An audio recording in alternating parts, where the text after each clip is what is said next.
안녕하세요. 롯데수다입니다. 오늘은 이대호에 대해서 이야기해 보겠습니다. 롯데의 4번 타자 이대호는 1982년생으로 올해 38살입니다.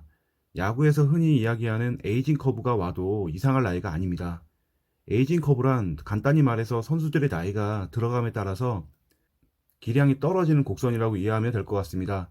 이 에이징 커브는 신체 노화로 인한 자연스러운 현상이라고 보는 것이 맞기 때문에 크게 이상하다, 나쁜 것이다 라고만 볼 수는 없습니다. 이대호의 30대 이후 변천사를 한번 보시겠습니다. 확실히 나이가 느껴지지 않습니까?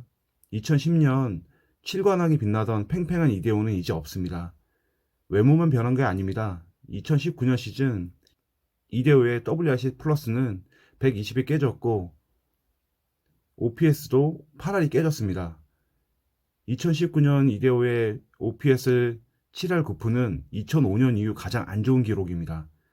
에이징 커브를 보면 보통 20대 중후반에 정점을 찍고 이후 지속적으로 성적이 하락하는 것을 볼 수 있습니다. 이대호도 이 에이징 커브를 비껴나지 못하고 있는데요. 30대 이후 이대호의 WRC 플러스를 보면 역시 우하향하는 것을 확인할 수 있습니다. 그렇게 부진했다고 하는 2019년 이대호의 성적입니다. KBO 리그에서 500타석 이상 경기에 들어선 지명타자들과 비교했을 때 확실히 좋지 못했던 것을 확인할 수 있습니다. 나이가 들어가면서 생기는 자연스러운 신체 능력의 감소는 신이 아니고서야 어쩔 수가 없습니다. 그래도 그나마 클래스가 있는 이대호 정도라고 하면 그 곡선을 완만하게 만들 수 있지 않을까 이렇게 생각을 하는데요. 일단 2017년 한국에 돌아온 후 이대호의 수비 이닝을 한번 보시죠. 일단 수비 이닝이 급격하게 줄어들고 있다는 것을 확인할 수 있습니다. 2017년 117경기에서 935.2이닝을 2018년에 46경기에서 368이닝을 1루수로 수비했는데 2019년에는 겨우 21경기에서 147.2이닝을 수비한 것이 전부입니다. 예, 그렇습니다. 이제 1루수 이대호를 보지 못할 가능성이 커졌습니다. 이제는 전업 지명타자로서 남은 커리어를 이어나갈 것이 확실해 보이는데요. 이대호가 롤모델로 삼았으면 하는 선수가 한 명 있습니다. 물론 롯데 선수였다면 좋았겠지만 아쉽게도 아닙니다. 바로 삼성의 양준혁인데요. 양준혁의 커리어에서 마지막 4년을 보시죠. 38살, 41살 구간입니다. 이대호의 앞으로 나이가 되는 것과 정확히 일치합니다.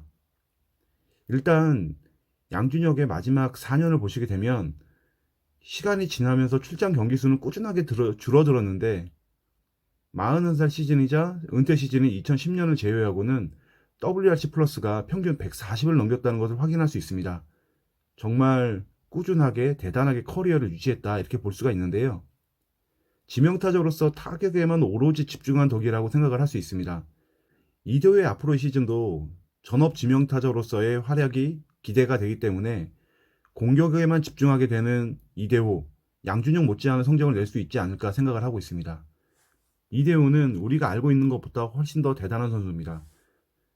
롯데 구단 역사상 312홈런으로 역대 1위, 타점 1위, WAR 1위, WRC 플러스도 역대 3위입니다. 호세와 홍성은에 이은 3위죠. OPS도 2위, 장타율도 2위예요. 롯데 구단 역사상 최고의 타자 이대호가 에이징 커브를 슬기롭게 극복하는 모습을 보고 싶습니다. 이대호가 에이징 커브를 슬기롭게 극복한다는 것, 2020년, 아니 미래의 롯데가 훨씬 더 좋은 팀이 된다는 그런 의미가 될 것 같습니다. 이상으로 방송 마치겠습니다. 감사합니다.